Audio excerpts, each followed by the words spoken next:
देखो बच्चों, आज हम लोग गोलीय दर्पण में प्रतिबिंब बनने की स्थिति के विषय में जानकारी प्राप्त करेंगे। किन किन परिस्थितियों में प्रतिबिंब बनता है उसका हमें अध्ययन करना है। नंबर 1, मुख्य अक्ष के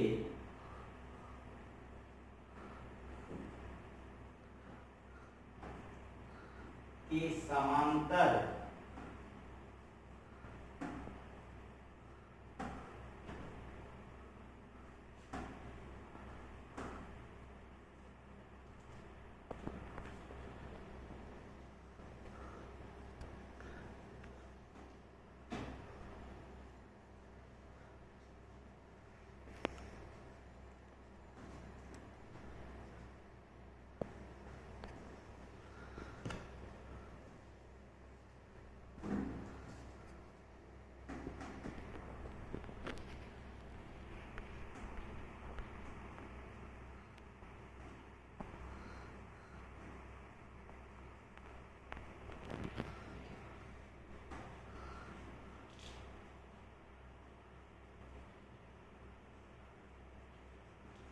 देखिए, मुख्य अक्ष के समांतर चलने वाली किरण परावर्तन के बाद फोकस से होकर जाती है।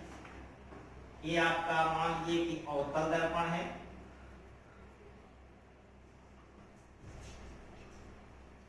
ये आपका मुख्य अक्ष है, यह इसका अवतल दर्पण का ध्रुव है। ये मुख्य अक्ष के समांतर किरण चल रही है। ये परावर्तन के बाद एक फोकस से होकर जाएगी। तो पहली घटना यह होगा कि मुख्य अक्ष के समांतर प्रकाश किरण चल रही है, तो परावर्तन के बाद अवतल दर्पण में फोकस से होकर जाती है। उत्तल दर्पण में फोकस की ओर आती पतित होती है। दूसरा कंडीशन ये बनता है, फोकस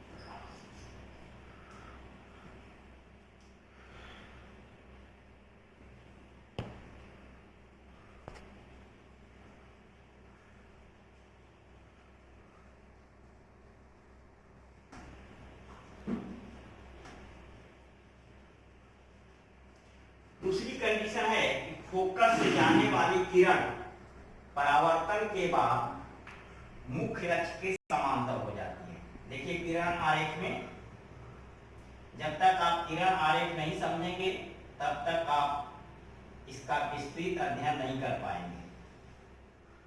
देखिए फोकस है। अब प्रकाश किरण हमारा फोकस से होकर जा रही है।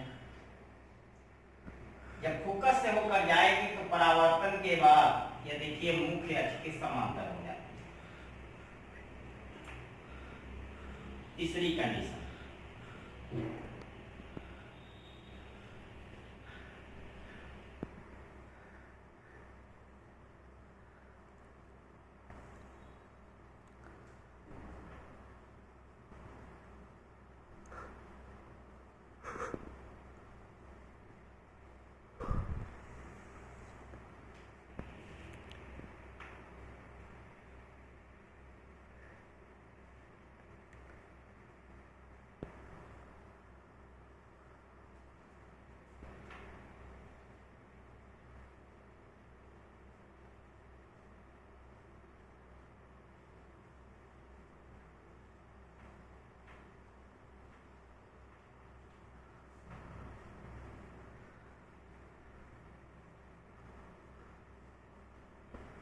तीसरा कंडीशन देखिए, वक्रता केंद्र से चलने वाली किरण परावर्तन के बाद अपने ही मार्ग से वापस लौट जाती है। यह घटना इस प्रकार होता है,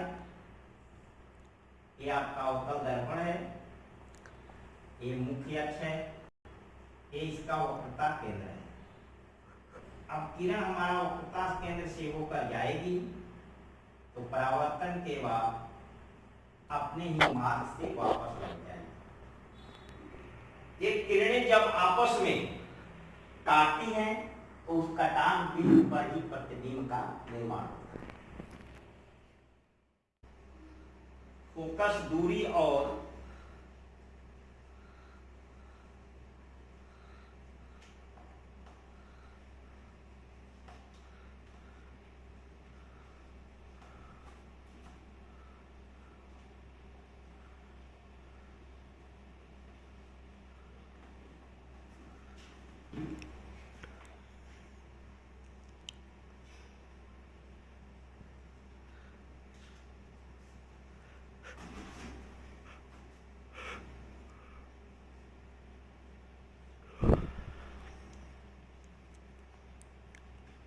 फोकस दूरी और वक्रता त्रिज्या में संबंध के विषय में अध्ययन करेंगे। फोकस दूरी वक्रता त्रिज्या के आदि होती है। फोकस दूरी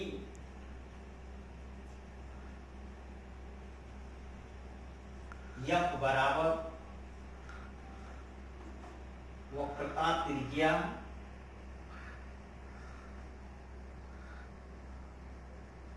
बटा 2। वक्रता त्रिज्या को हम लोग R अक्षर से लिखते हैं। तो फोकस दूरी वक्रता त्रिज्या की आदि होती है। इसका हम लोग सत्यापन करेंगे। मान लीजिए कि ये आपका अवतल दर्पण है,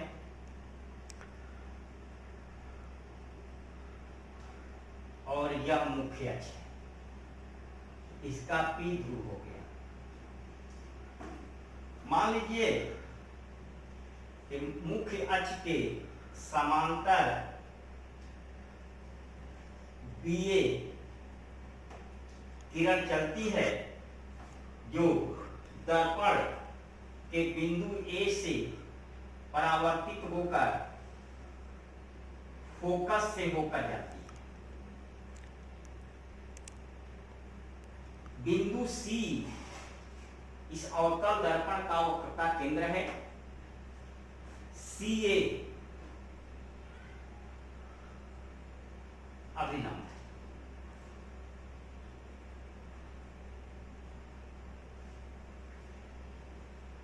अब देखिए कोण DAC ये आपतन का कोण है। क्यों? क्योंकि आपको पढ़ाया गया है कि CA अभिलंब है। अभिलंब और आपतित किरण के बीच जो कोण बनता है उस कोण को हम लोग आपतन कोण कहते हैं। AF हमारा परावर्तित किरण है, इसलिए अभिलंब और परावर्तित किरण के बीच जो कोण बनता है उसे हम लोग परावर्तन का कोण कहते हैं। आपतन कोण परावर्तन कोण के बराबर होता है।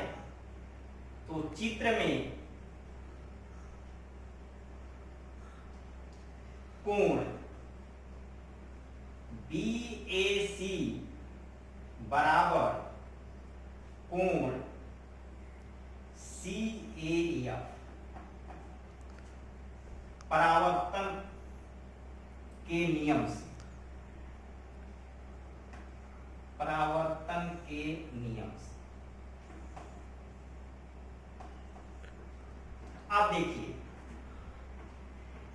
BA और CP जो है एक दूसरे के समांतर है। BA समांतर है CP। BA रेखा CP रेखा के समांतर है, और CA जो है यह तिर्यक रेखा है। CA तिर्यक रेखा है। यानी इसे दोनों समांतर रेखाओं को काटती है। आपको बताया गया है ज्यामिति में कि दो समांतर रेखाओं को जब एक तिर्यक रेखा काटती है तो एकांतर कोण आपस में बराबर होता है। तो एकांतर कोण, यह कोण जो होगा इस कोण के बराबर होगा, यानी कोण BAC जो है ये बराबर होगा कोण ACF के। एकांतर कोण आपस में बराबर होते हैं, एकांतर कोण।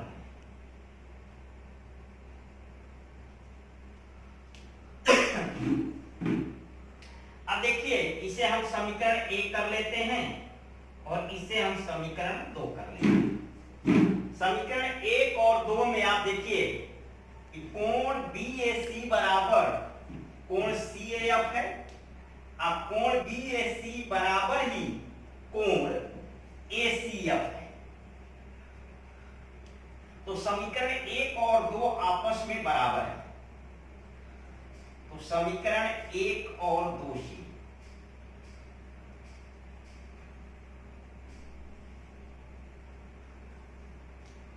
कोण CAF बराबर कोण ACF। अब देखिए कोण CAF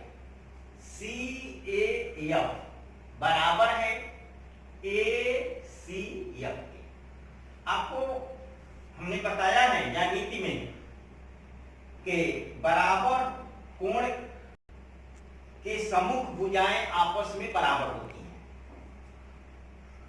ज्यामिति से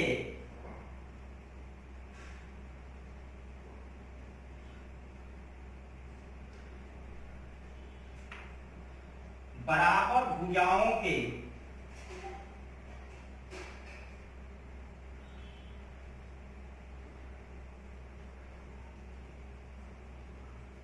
सम्मुख कोण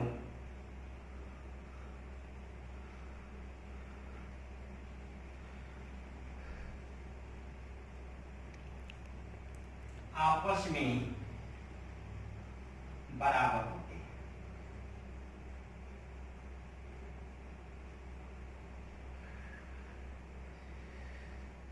अतः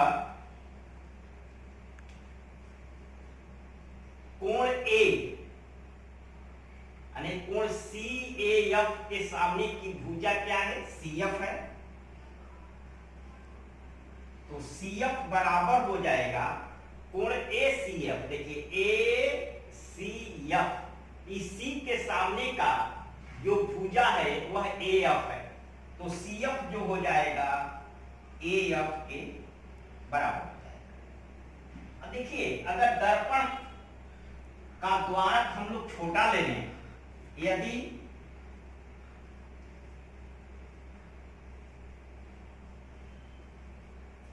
दर्पण का द्वारक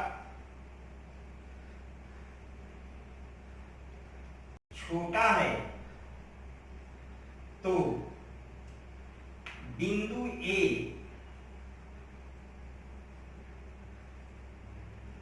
बिंदु P पर होगा, P पर होगा। अर्थात AF जो होगा वह PF के बराबर होगा।